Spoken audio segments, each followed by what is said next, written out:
What if the biggest problem surrounding the Indiana Fever right now isn't Caitlin Clark's performance, but the way some fans are treating one of her own teammates? That's the explosive claim at the center of a growing WNBA controversy. Commentator Jason Whitlock has accused a section of Caitlin Clark's fanbase of undermining Kelsey Mitchell, suggesting that some supporters are pushing a narrative designed to make Mitchell look like the problem and ultimately force her out of Indiana.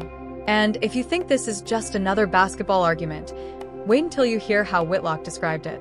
The controversy begins with the complicated relationship between Clark's enormous fanbase and the rest of the Indiana Fever roster.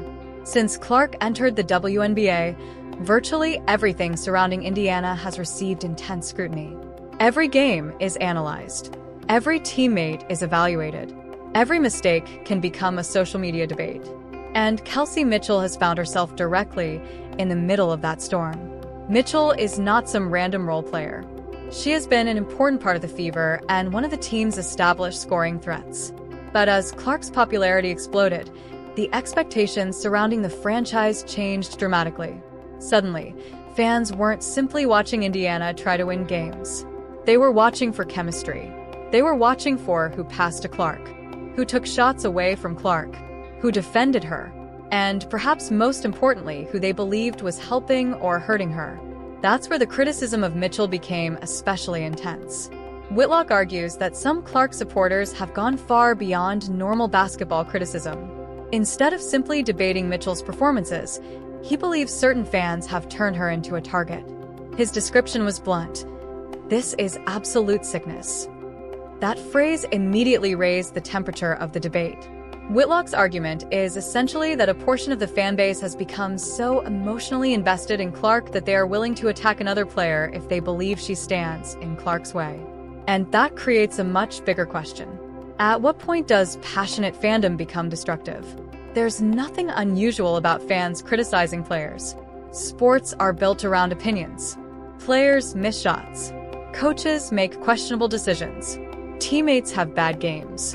But there is a major difference between saying, "Mitchell needs to play better," and creating a sustained narrative that a player doesn't belong on the team. That distinction is at the heart of Whitlock's criticism. He believes the conversation surrounding Mitchell has sometimes crossed that line. And social media makes the situation even more complicated. A single post can reach thousands of people within minutes. One controversial clip can become the center of an entire debate. Algorithms reward outrage, emotional reactions, and extreme opinions. So the loudest voices can quickly make it appear as though an entire fanbase agrees, even when that isn't actually true. That's important here. It would be unfair to claim that all Caitlin Clark fans want Mitchell gone. They clearly don't. Many Clark supporters also appreciate Mitchell and understand that building a successful team requires multiple scoring options, experienced players, and strong chemistry. But Whitlock is focusing on the most extreme voices. And those voices can have a disproportionate impact. There's another layer to this controversy.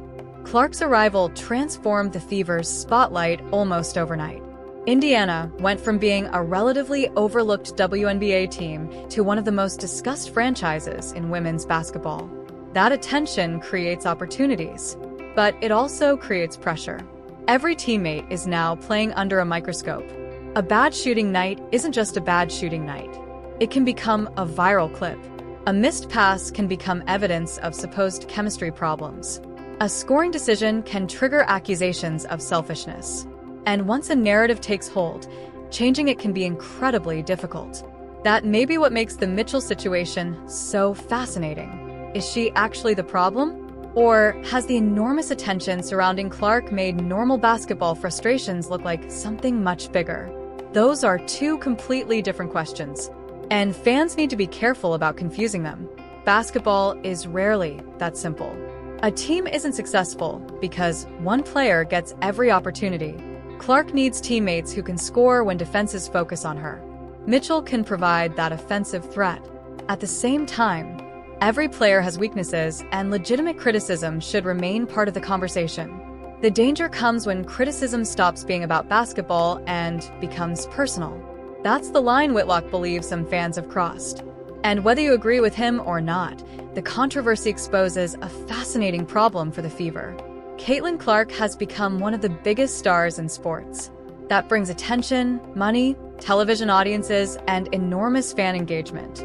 But it also means Indiana has to manage a fan base unlike anything the franchise has experienced before. Every teammate becomes part of the story. Every disagreement becomes content. Every loss becomes a debate. And Kelsey Mitchell is now one of the players caught directly in that spotlight. So, what happens next? Will the criticism fade as the season progresses? Will Mitchell continue to prove her value on the court?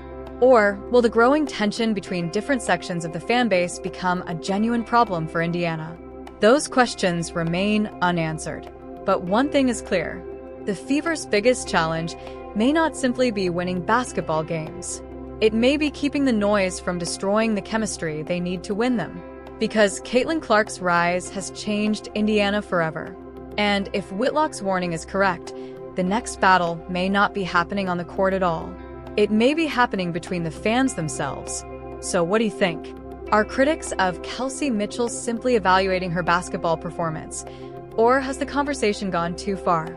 Let us know your thoughts, because this debate is nowhere near finished.